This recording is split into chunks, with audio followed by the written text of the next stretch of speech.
So this journey that you've been taking with me in the whole world of the A+ has been studying personal computer hardware and technology. And we've looked at a lot of different things so far. We have more yet to cover. But I wanted to take a moment to distinguish the fact that not all PCs are identical and the same. There's some functional differences, some form factor differences. For instance, desktop computers and laptop computers use the same technology but use it in a very different manner. What we want to do in this particular lesson is take a closer look at laptops, their componentry, how they operate, how they're put together, and then be able to contrast with their desktop counterparts. Let's take a look. Let's start with display technologies. There are a number of different display types that laptops can or may use. The first and the most common is LCD, or liquid crystal display. There are both active and passive matrix types. Now, one of the things about LCD is it requires fluorescent backlighting. And in order to be able to provide that, there's a power inverter that has to be installed and used inside the laptop. It is one of the most frequent components to fail. And while replacing a laptop screen can be somewhat cumbersome, the inverter itself, that's one of the things that you would be called upon to replace in order to be able to support an LCD type of display. Typically, LCD types of displays are not usually end-user replaceable, and as a technician you may be called upon to do it, but end users normally are not going to be able to service that themselves. And ultimately, it's an older display technology. Another type of technology is LCD LED, and this is based on LCD display technology, but the backlight is replaced with LEDs, or light-emitting diodes. So it's not really the fluorescent backlight, it's these LEDs that are used for backlighting. As a result, you have greatly enhanced display capabilities, crisper images, and so forth.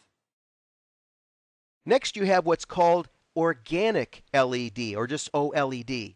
And this uses electrodes that actually use organic substances. Because of this, there is no backlight required. And while it's a great technology, it can be very expensive for large screens. And then there's plasma. Plasma was originally what was used for monochrome screens. However, it's not generally used for laptops. There could be some for large screen TVs, but for laptops it's generally too expensive and somewhat impractical. So as we've already discussed, there are some architectural differences between laptops and desktops. They have virtually the same functions, but they go about the same in very different ways. So I just wanted to acquaint you with a little bit of some of the components that you're going to run into. This is actually the bottom of the laptop, and you can see there are several panels. The first thing I want to do is show you the battery. This battery is rechargeable. And usually there's a certain length of time that you may have to replace it, but the basic idea is it's a cartridge and you can actually pop it in and out. You can even buy extended life batteries that actually last a lot longer. So we'll just set that down here.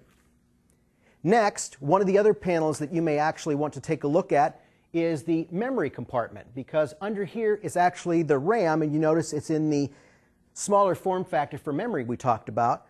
You could actually see two chips here. If you wanted to, for instance, upgrade the memory, this would be the place that you would do it. And then finally, if you need to access the hard drive, it might be for replacement, it could be for upgrade. You may want to have one with more space or higher performance. I know lots of times if you put a solid state drive in, the performance of the system goes way up. And this is actually the compartment where the hard disk is. So most of the things that are going to be serviceable by you as a technician are going to be located here. On the lid, which is not shown here, on the outside is typically where you have your wireless antenna, but most of the time this will be where you're spending your time. And that's pretty much the world of laptops in simplified form. Now, there are also external displays that you can actually use with laptops depending on the types of connectors. For instance, you actually have a laptop here with two types of external displays. You have VGA, which is that DB9 type of connector, and it can actually be used for external displays, analog displays. You also have HDMI, which you actually see the cable here, and the best part about HDMI is it carries both audio and video. VGA carries only video. And then you have DVI, which is not pictured, and we actually looked at in our segment about display technologies for desktops, but it is another type of connector that you will find on laptops. As was the case with display technologies, notebooks, netbooks, and laptops use expansion technologies for the same types of reasons, but do it in a completely different manner than their desktop counterparts. So it's important to be able to understand the ways you can add feature, functionality, and capabilities to notebook and laptop systems. The first standard you need to be aware of is PCM-CIA, or more commonly called a PC card. There are a number of different types. You have Type 1, which typically you're going to use for memory type of expansions. There's also PC card, PCM-CIA Type 2, which is typically what you're going to do to add interfaces, Ethernet interfaces, wireless interfaces, and so forth. And then you have Type 3, which is actually used for hard disk drive, external hard disk drives, and so forth, as well as interfaces. We actually have handouts that are talking about the number of different types of interfaces and capabilities that you can get with each one of these types of cards. And the great part is that they are hot swappable, which means you don't have to power the system down to add them or take them out. Usually, however, it's best to use the eject feature in your operating system, specifically Windows.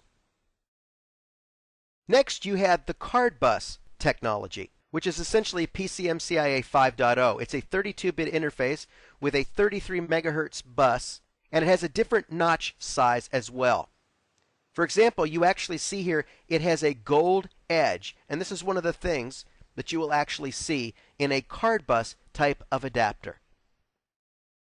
Next, you have PCI Express cards, completely different form factor and much more the going forward type of technology.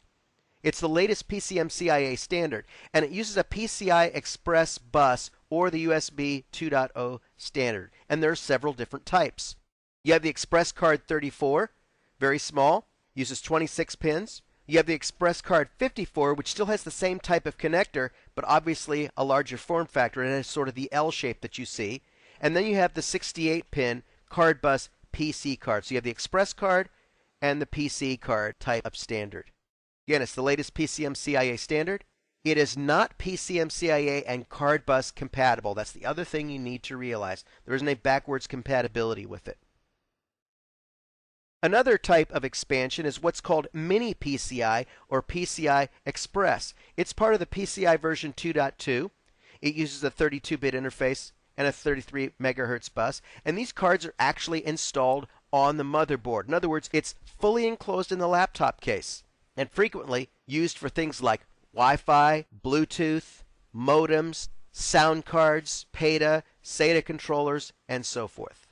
Then there's Mini PCIe, which actually also replaces some of the other standards. So Mini PCI and Mini PCIe. One of the things that you can do to expand the usability of laptops is what's called a docking station. It actually uses this specific and frequently proprietary laptop connector that's going to be model specific. And then as a result, you can actually see the types of additional ports that are available. For example, you have a VGA as well as a DVI port here. You have more USB ports, network ports, and obviously also applies external power. Docking stations are a wonderful way to add expanded capabilities to the laptop without having to actually add cards. Now with desktop computers, we actually talked about power supplies specifically. Laptops are quite unique in this regard because they use some sort of external power as well as battery power. And we want to examine this in a lot greater detail so that you can actually be well informed as a PC technician. So first you have several different types of power adapters. You have AC adapters, such as the one pictured here, which actually gains wall power or AC power, converts it into DC for use in the laptop, and then allows that to power the device. Frequently, it also allows you to be able to charge the onboard battery. Then you have DC adapters, which are useful when you're traveling, but either way, you're actually providing power externally to the laptop. Usually, some sort of power adapter is essential for long battery life and general usage.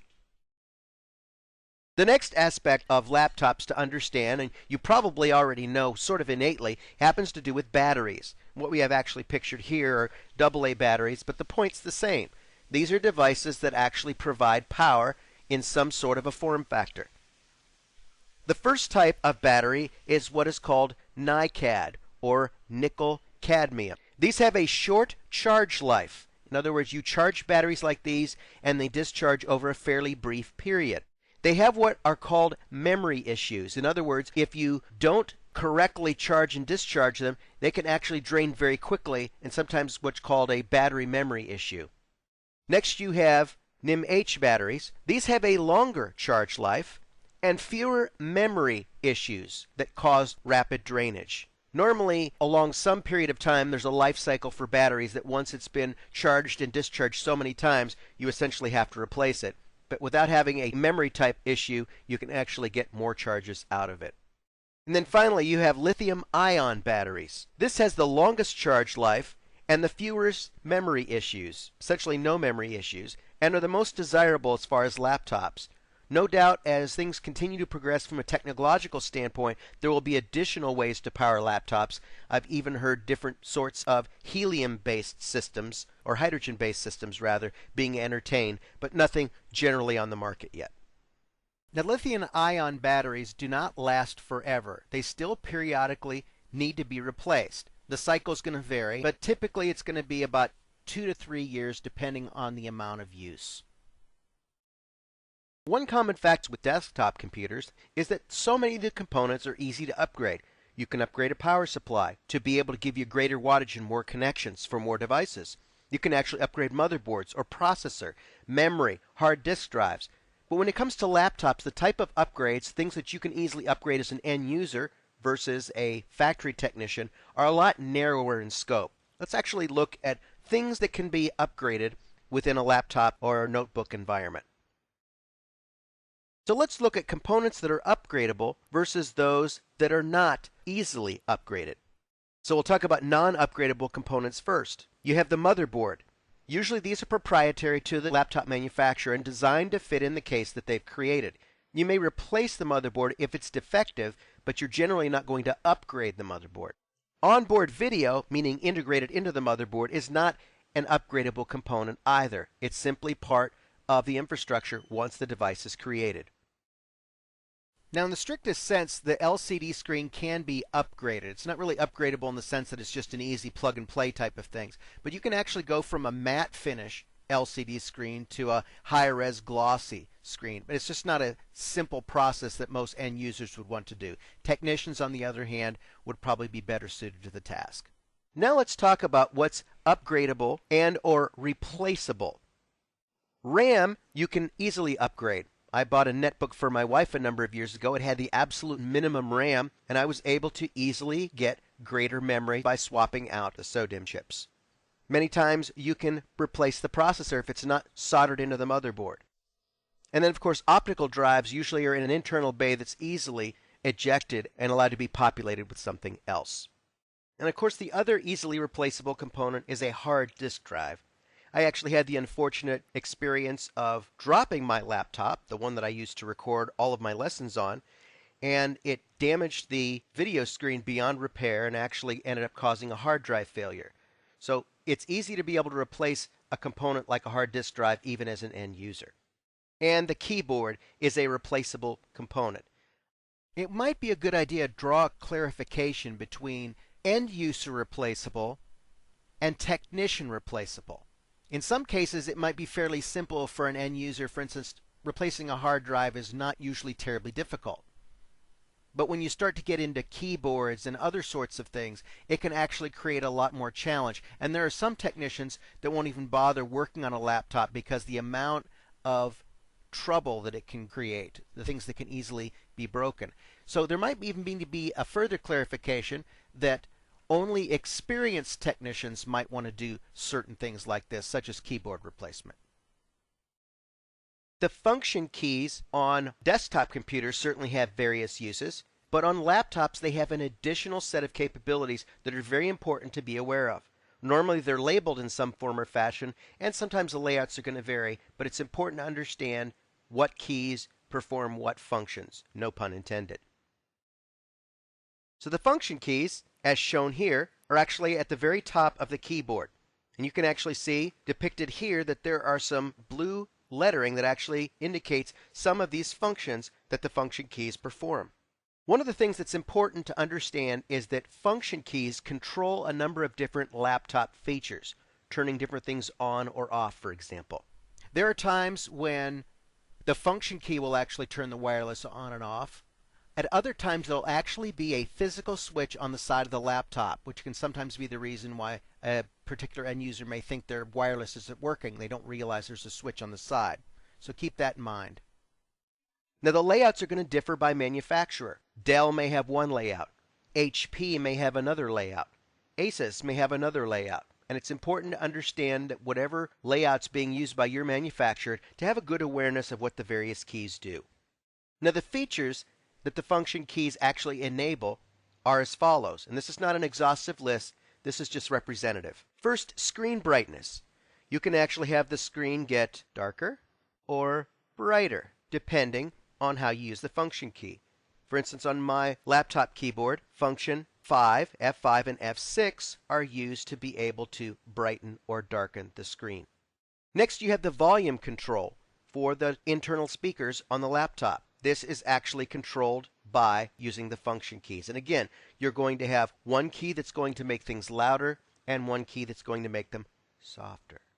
Monitor inputs. If you hook up an external monitor and or a projector, you're actually going to use the function keys in order to be able to have one display work, the other display work, or have them both work at the same time.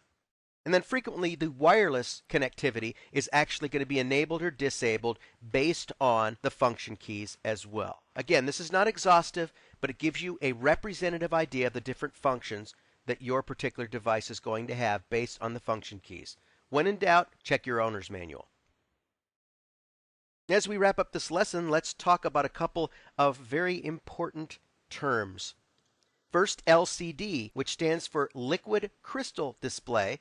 And this is a common laptop display technology that uses a fluorescent or CCFL backlight. Remember, the inverter is one of the things that can frequently fail and that you may have to replace. But if you think of fluorescent backlight or CCFL backlight, that's going to be your LCD. PCMCIA, Personal Computer Memory Card International Association. I could see why they later changed to PC card. It was very long. But this was the early standard for laptop expansion cards. The docking station. It's sometimes also referred to as a port expander, and this is a device that attaches to a laptop through a special connector that provides additional input, output, and video ports, and also provides power. Now, some docking stations can actually provide a number of different ports. Some have USB capabilities, essentially USB hubs built into them. And then there's some that can offer not just dual monitors, but triple and quad monitor functionality as well. And lithium ion, the current best available battery technology for laptops, and it has the longest life, allows more recharges, and has fewer battery memory issues. Now, as we discussed in this lesson, laptops are personal computers that have a very similar architecture to desktop computers. However, they do it in a very different manner. Laptops have become exceptionally popular over the last number of years. They're used a lot in business. They're used a lot for personal and home use as well. In fact, if you go to a coffee shop, you'll see tons of them. And the idea is that this is something you are absolutely going to be called upon to support in any type of a business or even personal environment. So it is a must-have skill in your bag of tricks as a computing technician. One of the other things it can do for you is it can help prove your worth because you have in-depth knowledge, you have personal skill and expertise in this very important area. Not necessarily everybody knows it, but certainly you do.